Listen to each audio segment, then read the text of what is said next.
secara simbolis SK kenaikan pangkat periode 1 April 2023 di lingkungan pemerintahan Kabupaten Majalengka.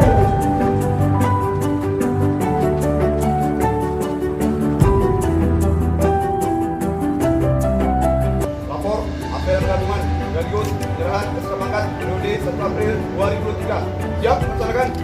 Lanjutkan.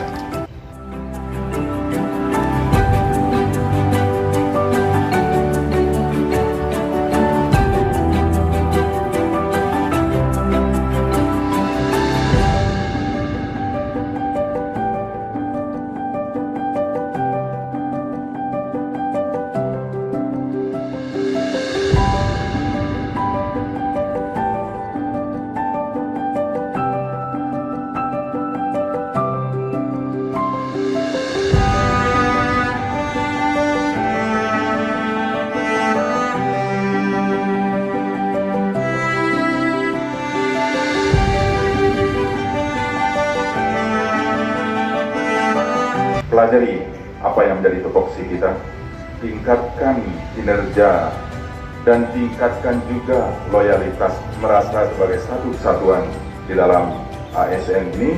Dan sekali lagi kami ucapkan selamat kepada seluruh hadirin yang hadir untuk menerima kenaikan pangkat baik golongan 2 maupun golongan 3 pada hari ini.